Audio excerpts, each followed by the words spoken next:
오늘 우리에게 주시는 하나님의 말씀은 데살로니가후서 3장 6절에서 15절까지 말씀입니다. 형제들아, 우리 주 예수 그리스도의 이름으로 너희를 명하노니 게으르게 행하고 우리에게서 받은 전통대로 행하지 아니하는 모든 형제에게서 떠나라.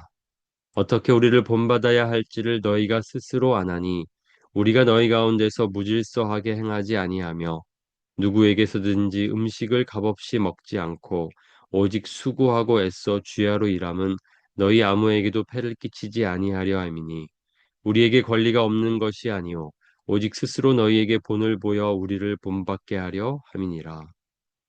우리가 너희와 함께 있을 때에도 너희에게 명하기를 누구든지 일하기 싫어하거든 먹지도 말게 하라 하였더니 우리가 들은즉 너희 가운데 게으르게 행하여 도무지 일하지 아니하고 일을 만들기만 하는 자들이 있다 하니 이런 자들에게 우리가 명하고 주 예수 그리스도 안에서 권하기를 조용히 일하여 자기 양식을 먹으라 하노라. 형제들아, 너희는 선을 행하다가 낙심하지 말라. 누가 이 편지에 한 우리말을 순종하지 아니하거든 그 사람을 지목하여 사귀지 말고 그로 하여금 부끄럽게 하라. 그러나 원수와 같이 생각하지 말고 형제같이 권면하라. 아멘. 게으른 형제들에 관하여 라는 제목으로 오늘 말씀 함께 묵상하겠습니다. 바울은 데살로니가 교회 성도들이 지금도 잘 순종하고 있고 또 앞으로도 잘 순종할 것을 확신했습니다. 그것은 자신의 바램을 담은 확신이었습니다. 그래서 그들의 마음이 늘 주님을 향할 수 있도록 하나님의 사랑 안에 머물며 그리스도의 인내를 기억할 수 있도록 기도했습니다. 이제 마지막 교훈이라고 할 수 있는 부분을 살펴보겠습니다. 바울은 꽤 많은 분량을 어, 게으른 형제들에 관하여 가르치고 있습니다. 아마도 이 문제가 이 데살로니가 교회에 꽤나 심각했던 것 같습니다. 그래서 이 문제를 아주 비중 있게 다루고 있습니다. 그들에 관하여 바울은 강하게 명령하고 있습니다. 주 예수 그리스도의 이름으로 명령하고 있습니다. 게으르게 행하고 우리에게서 받은 전통대로 행하지 아니하는 모든 형제에게서 떠나라. 이것은 매우 강력한 명령입니다. 이미 데살로니가 전서에서도 이 게으른 형제들에 관하여 바울은 권면했습니다. 그러나 이렇게 비중 있게 다루지 않았고 아, 재림을 잘못 이해하고 그저 예수님 다시 오실 것을 그저 멍하니 아무것도 하지 않고 기다리는 자들에게 그들을 훈계하라고 권면하라고 이렇게 했습니다. 그러나 그 문제가 해결되지 않았고 오히려 더 심각해졌습니다. 그래서 좀 더 강력하게 지금 명령하고 있습니다. 여기 떠나라는 것은 이 형제들을 파문시키거나 그렇게 하라는 것이 아니라 잠시 멀리 하라는 뜻입니다. 그래서 쉬운 성경은 이것을 멀리 하라. 일하기 싫어하는 형제들을 멀리 하라고 하고 있습니다. 잠시 동안에 이 격리, 분리가 필요하다는 것입니다. 교회 안에 게으르고 또 이들은 우리에게서 받은 전통대로 행하지 않는 자들이었습니다. 그러니까 말씀에 불순종하는 자들이었습니다. 게으름과 불순종으로 어, 살아가는 형제들에 관하여 오늘 바울은 강력하게 명령하고 있습니다. 그들의 특징은 이렇습니다. 우리가 들은즉 너희 가운데 게으르게 행하여 도무지 일하지 아니하고 일을 만들기만 하는 자들이 있다 하니 이 게으른 자들의 특징은 아, 자신의 일을 하지 않는 것으로 끝나는 것이 아니라 다른 이들을 이렇게 다른 사람들의 일에 간섭하고 참견했다는 것입니다. 일하지 않고 오히려 일을 만드는 자들이었습니다. 쉬운 성경 버전입니다. 다른 사람의 일에 간섭하고 참견하느라 시간을 낭비하는 사람들이 있다고 들었습니다. 이 게으른 자들은 또 한편으로는 꽤나 부지런했던 것 같습니다. 어떤 일에 부지런했냐면 다른 사람의 일에 간섭하는 일에 부지런했습니다. 참견했습니다.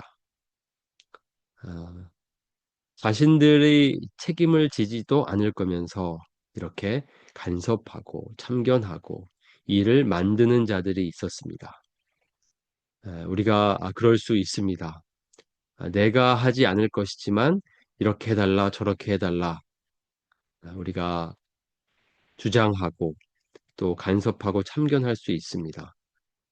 그런 것들에 대하여 오늘 바울은 강력하게 그들을 다스리라고 말하고 있습니다.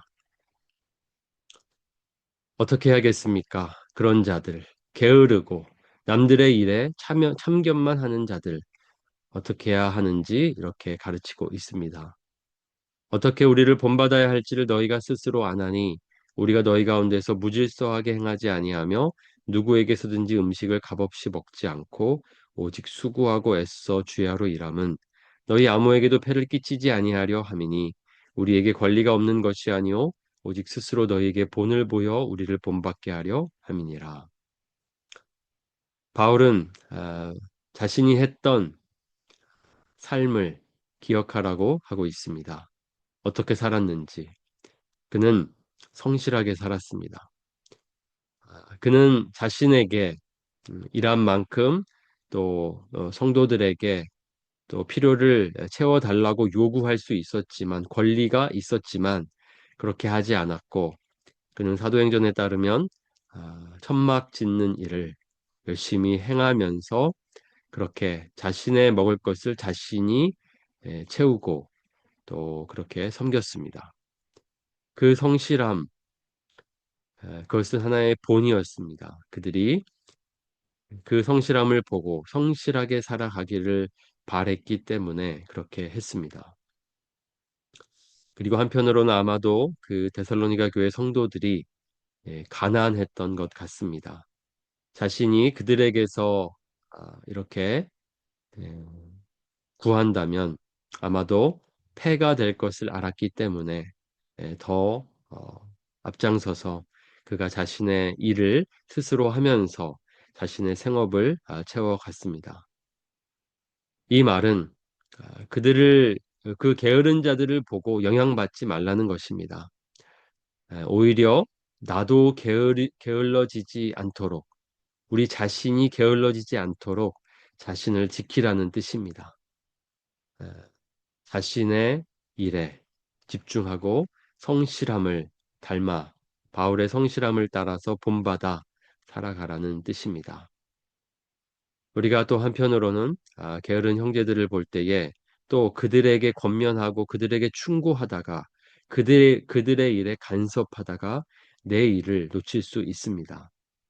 우리는 항상 생각할 것 이상을 생각하지 않고 우리에게 주어진 일들, 부르심에 집중할 필요가 있습니다. 그래서 자신을 그 게으름으로부터 지키라고 하고 있습니다. 그러면서 형제들아 너희는 선을 행하다가 낙심하지 말라고 말합니다. 계속해서 주어진 일들 잘 감당하라는 뜻입니다. 낙심할 수 있습니다. 힘이 빠질 수 있습니다. 그런 자들, 게으른 자들을 보면 아, 내가 하고 있는 일도 하기 싫을 수 있지만 그렇게 영향받지 말고 낙심하지 말고 자신에게 주어진 일에 집중하라고 말하고 있습니다. 그리고 마지막으로 그들을 원수와 같이 생각하지 말고 형제같이 권면하라고 말하고 있습니다. 교회가 그런 형제들이 있을 때에 다스릴 필요가 있습니다. 권위를 가지고 질서를 지키도록 해야 합니다. 불순종하는 자들을 순종하도록 이끌어야 합니다. 그러나 그들이 그와 같은 게으름의 죄를 범한다고 해서 불순종의 죄를 범한다고 해서 원수와 같이 생각하지 말라는 것입니다. 미워하지 말라는 뜻입니다. 그들은 형제입니다. 그러나 권면해야 할 형제입니다. 우리가 그들을 생각할 때에 아, 결국 목표는 이것입니다. 그들을 회개하고 돌아올 수 있게 하는 것입니다. 강하게 다스리다 보면 그들을 다치게 할 수 있습니다. 상처를 입힐 수 있습니다. 그렇게 하지 말고 감정적으로나 원수같이 대하지 말고 형제같이 대하며 권면하라고 말하고 있습니다. 하나님께서 원하시는 것은 그들의 회개입니다. 심판이 아닙니다. 그렇기 때문에 우리가 회개하고 돌아올 수 있도록 너그럽게 다스려야 합니다. 그런 의미에서 오늘 우리가 이 말씀을 잘 기억하고 게으른 자들을 보며 먼저 우리 자신을 살펴봅시다. 우리도 게으르지 않도록 경계합시다. 그리고 우리에게 주어진 일들을 성실하게 감당합시다. 그리고 그러한 형제들을 다스릴 때에는 원수같이 다스리지 말고 형제와 같이 형제로 대하라고 말하고 있습니다. 그렇게 우리 안에 그런 일이 있을 때에 게으른 형제들을 볼 때에 이렇게 이 명령을 따라가면 좋겠습니다. 이 말씀은 예수님의 재림의 가르침 속에서 나온 말씀입니다. 결국 우리가 주님의 오심을 기다릴 때에는 아, 그냥 아무것도 하지 않고 그날만 기다리는 것이 아닙니다. 성실하게 오늘 하루를 주어진 일을 감당하면서 그 날을 준비해야 할 줄 믿습니다. 오늘도 주님의 부르심을 따라 우리 충성합시다. 성실하게 우리의 일들을 감당합시다. 주님께서 우리에게 은혜 주시고 또 능력을 주실 줄 믿습니다.